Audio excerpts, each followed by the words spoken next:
دنیا میں بہت کم ایسے خوش نصیب ہوں گے جن کے جیتے جی ان کے کارناموں پر کتابیں لکھی گئی ہوں، دستاویزی فلمیں بنی ہوں اور وہ کہانیوں کے کسی کردار کی طرح عام لوگوں کی روزمرہ زندگی میں ایک ہیرو کی طرح رچ بس گئے ہوں۔ مگر ایسے بڑے لوگوں کی تعداد تو بہت ہی کم ہے جن کی زندگی میں ہی ہالی ووڈ کی فلم انڈسٹری نے ان پر کامیابی فلمیں بنا ڈالیں۔ ایسا ہی ایک خوش نصیب مجھے اس وقت بہت یاد آتا تھا جب میں کبھی کوئٹہ کے اسٹاف کالج کی جانب جاتے ہوئے بڑے گیٹ سے ذرا پہلے اس میوزیم کے سامنے سے گزرتا جو کبھی اس شخص کا گھر ہوا کرتا تھا۔ اس گھر میں وہ شخص 1934 سے 1939 تک مقیم رہا۔ اس وقت وہ محض ایک لیفٹیننٹ کرنل تھا اور اسی اسٹاف کالج میں انسٹرکٹر مقرر تھا۔ جنگ کی دنیا کے عظیم ترین جرنیلوں میں شمار کیا جانے والا یہ شخص فیلڈ مارشل برنارڈ منٹگومری ہے۔ اسے برطانیہ کی شاہی فوج کے کمانڈر ان چیف ہونے کا بھی اعزاز حاصل رہا ہے۔ اس نے جنگ عظیم دوم اور جنگ عظیم اول دونوں میں اپنی سپاہیانہ عظمت کا لوہا منوایا اور اس عظیم جرنیل کی زندگی میں ہی اس کے جنگی کارنامے ہالی ووڈ کی کہانیوں کی زینت بننے لگے۔ 17 نومبر 1887 میں لندن کے کنگسٹن اوول میں پیدا ہونے والا منٹگومری 1907 تک سینٹ پال اسکول میں زیر تعلیم رہا۔ اس نے برطانوی فوج میں کمیشن حاصل کیا تو اسے ٹریننگ کے بعد محکوم ہندوستان میں تعینات کر دیا گیا۔ یہیں سے جنگ عظیم اول میں اسے مغربی محاذ پر بھیجا گیا جہاں وہ لڑتے ہوئے ایک حملے میں بری طرح زخمی ہوا اور اس کے اسی دلیرانہ حملے کی وجہ سے اسے اعلیٰ فوجی اعزاز سے نوازا گیا۔ وہ کافی دیر تک اسپتال میں رہا مگر صحت مند ہونے کے بعد ترقیاں اس کے قدم چومنے لگیں۔ لیفٹیننٹ کرنل کے عہدے تک اس کی تعیناتی اپنے وطن انگلستان میں ہی رہی۔ اس نے 1927 میں الزبتھ نامی ایک عورت سے شادی کی جو 10 سال اس کے ساتھ گزارنے کے بعد 19 اکتوبر 1937 میں انتقال کر گئی۔ اب وہ میجر جنرل ہو چکا تھا۔ بیوی کے مرنے کے بعد وہی تنہا منٹگومری اپنی تنہائی سے ابھی مایوس بھی نہ ہو پایا تھا کہ جنگ عظیم دوم چھڑ گئی۔ دنیا کے ہر خطے میں اس جنگ کے شعلے دہکنے لگے۔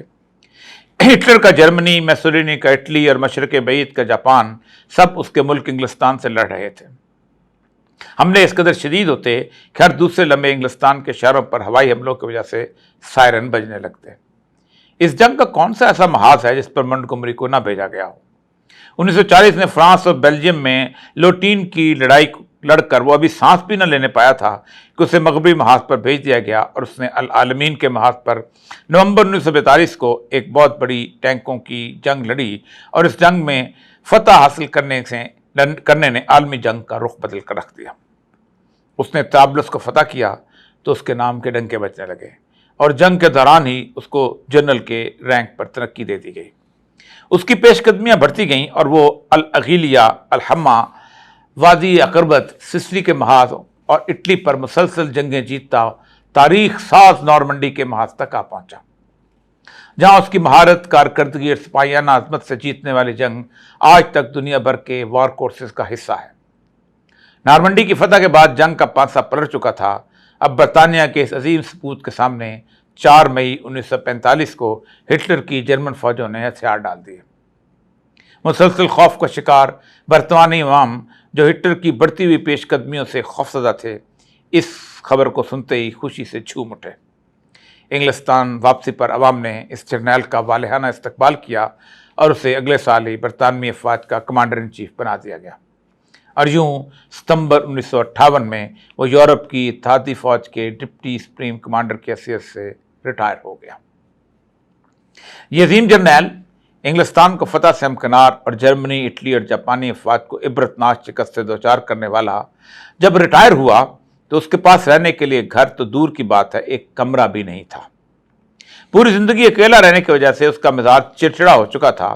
وہ کبھی ایک گھر کرائے پہ لیتا اور مالک مکان سے جھگڑ کر دوسرے گھر منتقل ہو جا۔ بہت سے گھر بدلنے کے بعد وہ ایک دن تنگ آ گیا اور ایک درخواست لے کر برطانوی وزیر اعظم کے دفتر 10 ڈاؤننگ اسٹریٹ جا پہنچا۔ لوگ اس عظیم جرنیل کو اس دروازے پر دیکھ کر حیران رہ گئے۔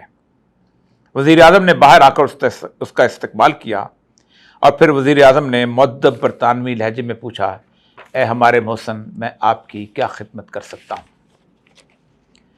منٹگومری نے وزیر اعظم کے سامنے ایک درخواست رکھ دی۔ فیلڈ مارشل منٹگومری نے اس درخواست میں تحریر کیا تھا کہ میں نے تمام عمر تاج برطانیہ کی فوج میں خدمات سر انجام دی ہیں اور اس ملک کو فتح سے ہمکنار کروایا ہے، مگر میرے پاس اس وقت رہنے کے لیے کوئی گھر نہیں ہے۔ مجھے میری بقیہ زندگی جو کہ اب بہت مختصر رہ گئی ہے، اس کے لیے کوئی گھر الاٹ کیا جائے یا پھر کوئی زرعی زمین الاٹ کر دی جائے تاکہ میں آرام سے باقی زندگی کے دن گزار سکوں۔ وزیر اعظم نے خاموشی سے درخواست پڑھی اور پھر کافی دیر تک منٹگمری کے کارناموں کی تعریف کرنے کے بعد اس سے مخاطب ہوا، جرنیل صاحب، آپ نے برطانیہ کے لیے جو خدمات سر انجام دی ہیں، پوری قوم اس کے لیے آپ کی احسان مند ہے، لیکن میرے علم میں ہے کہ حکومت برطانیہ آپ کو ان خدمات کے عوض باقاعدہ تنخواہ دیتی رہی ہے، اور میری معلومات کے مطابق 1 گھنٹہ کے لیے بھی آپ کی تنخواہ کبھی لیٹ نہیں ہوئی۔ اور دوسری بات یہ ہے کہ سلطنت برطانیہ کے وزیر اعظم کے پاس ایسا کوئی اختیار نہیں ہے کہ وہ آپ کو سرکاری طور پر کوئی گھر، فلیٹ یا زرعی زمین الاٹ کر سکے۔ برطانوی وزیر اعظم کو اپنے اختیار کی اس بے بسی کا اظہار کرتے ہوئے قطعاً کوئی شرم محسوس نہ ہوئی اور نہ ہی منٹگمری کو یہ بات سمجھنے میں زیادہ دیر لگی۔ اس نے درخواست لپیٹی اور خاموشی سے 10 ڈاؤننگ اسٹریٹ سے باہر نکل گیا۔ کتنا بے بس ہوتا ہے برطانیہ کا وزیر اعظم کہ جو اپنے سب سے عظیم جرنیل کو کوئی پلاٹ، کوئی زرعی زمین اور کوئی مکان الاٹ نہیں کر سکتا، اور کتنا بد نصیب تھا جرنیل منٹگمری جسے اس کے ملک کی منتخب حکومت نے بقیہ زندگی گزارنے کے لیے پوری دنیا میں پھیلے اپنے سفارت خانوں میں کسی ایک میں سفیر بھی مقرر نہ کیا۔ برطانیہ میں اتنی حکومتی کارپوریشنیں تھیں، ان میں سے اسے کسی ایک کا سربراہ یا چیئرمین بھی نہ لگایا۔ شاید انہی تعیناتیوں سے اس عظیم جرنیل کی بقیہ زندگی آرام سے گزر جاتی۔ اسے کوئی کوئل مائن بھی الاٹ نہ کی گئی، کسی شکارگاہ کو بھی اس کے نام نہ کیا گیا۔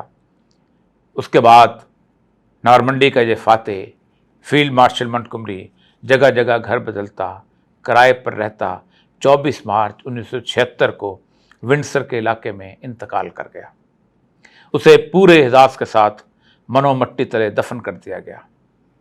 اگر اس کی تربیت کسی اور سیاسی معاشرے میں ہوئی ہوتی تو اس وقت وہ منو مٹی تلے لیٹے سوچ رہا ہوتا کہ کاش وہ نارمنڈی فتح کرنے کے بجائے وزیر اعظم ہاؤس 10 ڈاؤننگ اسٹریٹ کو فتح کر لیتا تو اپنی بقیہ زندگی اس احسان فراموش برطانوی قوم میں سکون اور اطمینان سے گزار سکتا تھا۔